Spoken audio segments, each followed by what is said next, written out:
Yes, Kenya. Tamu sana, tamu sana, tamu sana, yes, tamu sana.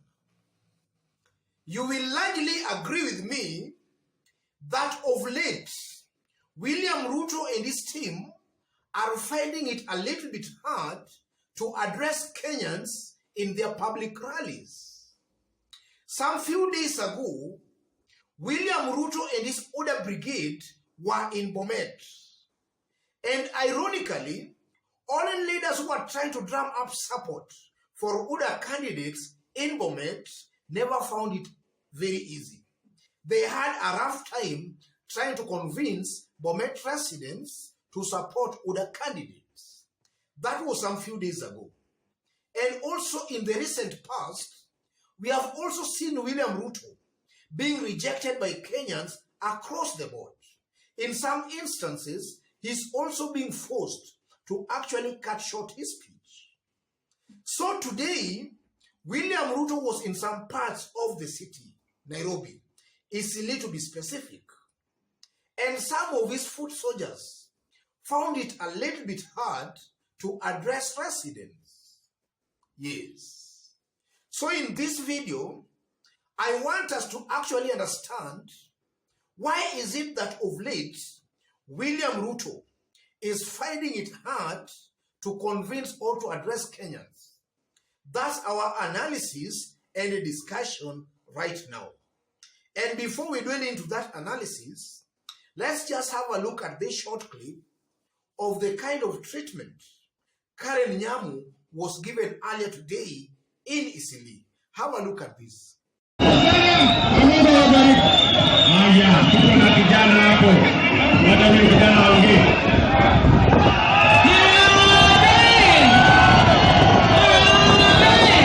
Yes, that's just a short clip of what transpired. If you had checked the entire video, then actually Karen Nyamu at some point was badly heckled. Why is it that of late, Ruto and his team are finding it hard to address Kenyans? That's our analysis. So if in case you've just bumped here, subscribe, give this video a like. Give it a like, please. I've settled on some very strong 5 reasons why that is actually happening right now. The first reason, I tend to believe that William Ruto and his team have all along been overrated. They were being given a popularity that does not exist. But now that elections are just around the corner, some few months remaining, Kenyans are now just showing William Ruto and his team where their true loyalty really lies. And William Ruto's overrated popularity is just being exposed. William Ruto is not all that popular as previously Kenyans have been made to believe. And Kenyans are now just showing William Ruto that very, very clearly in the open, in broad daylight. That's one reason. Secondly, I tend to believe, again, ladies and gentlemen, that the masses, Kenyans are sending an indirect message to William Ruto. And by rejecting or heckling these Ruto's foot soldiers or these leaders supporting William Ruto, Kenyans are indirectly telling William Ruto that they do not approve of his brand of politics. Kenyans do not approve of William Ruto as an individual. But instead of maybe facing William Ruto directly or rejecting him flatly directly, they are rejecting him through his foot soldiers. And it's just a matter of time before now Kenyans get the courage to also reject William Ruto. So I'm just seeing a possible situation, or rather a possibility, that as days goes by, we might even start finding William Ruto being heckled or being rejected across the nation. And now it will not only be his foot soldiers, but now himself being dealt with directly. And then thirdly, I tend to believe, ladies and gentlemen, that these leaders, supporting William Ruto, they are very weak leaders who maybe in one way or the other, they tend to believe or they want just to ride on maybe William Ruto's perceived popularity for maybe to be elected. In my considered opinion, they come out as very weak leaders who have no clout at all on the ground. Take, for example, Karen Nyamu. You will largely agree with me that Karen Nyamu is not a force in the city. But now for William Ruto and Tanga Brigade to fashion that kind of a candidate, or rather to bring forth that kind of a candidate that is most likely to contest as Oda's candidate from Nairobi, that just shows you clearly that there must be a problem there. Karen Nyamu is very weak to contest any seat in the city. So when Oda projects that candidate, or that aspirant, as their presumed candidate, then seemingly there must be a problem there. So in a nutshell, Oda candidates are very, very weak leaders. And they are very weak, and they are just hoping maybe to ride on William Ruto's popularity to get elected. That also comes out very, very clearly. Yes. The fourth point, William Ruto and his team, they seem to be in a hurry to do public rallies, or rather to hold public rallies. So they don't have ample time to actually plan themselves well, how they are going to speak, who is going to speak first, and actually is going to speak last.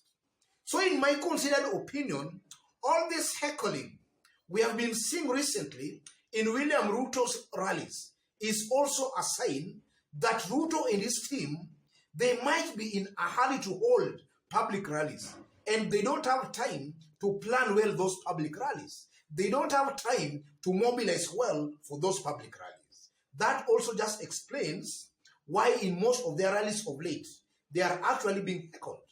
I know heckling is a common feature in Kenyan politics, but if you look at the top politician, William Ruto's rallies seems to be having a lot of heckling compared to other rallies.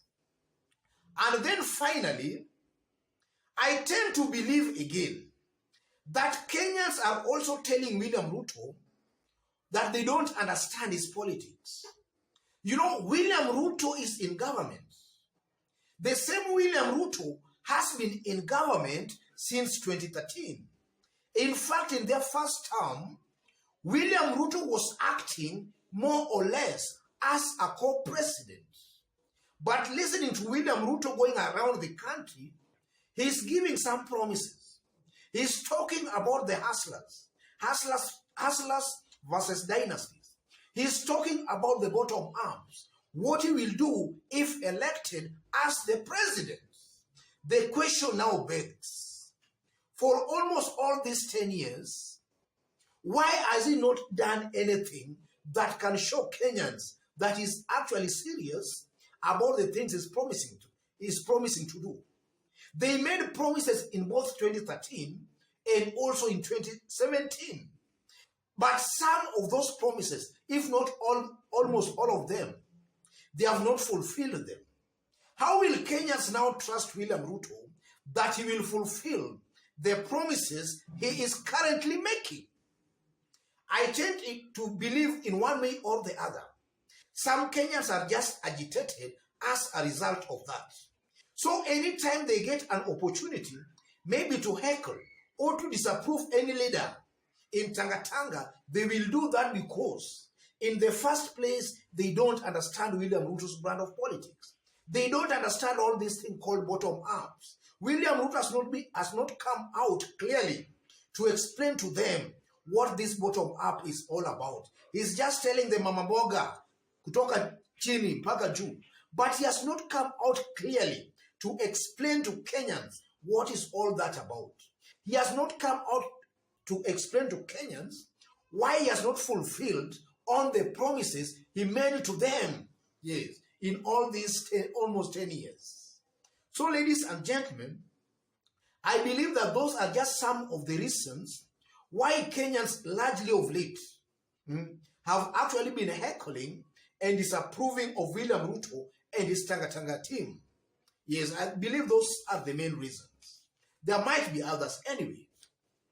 So, ladies and gentlemen, just as I did indicate when we were starting, if you've just bumped here for the very first time, kindly subscribe, give this video a like. Give it a like, please. And to those watching us outside Kenya, for the very first time, drop a comment, let us know from which part of the globe you are watching us from. Drop a comment, please. And if possible, subscribe, give this video a like. Our fans and subscribers here, I'm very much humbled, very grateful for the kind of support you are giving me here. God bless you, God bless Kenya. And then to any other person who is also a fan of ours here, but you have not yet subscribed. Yes, you might be a fan, but you have not yet subscribed. Take this moment right now. Tap on the subscription button and also on the notification bell to receive a notification anytime we upload a new video. Yes, and if possible again, give this video a like. Give it a like, please. And also drop a comment. God bless you. God bless Kenya. Tamu sana, tamu sana, tamu sana.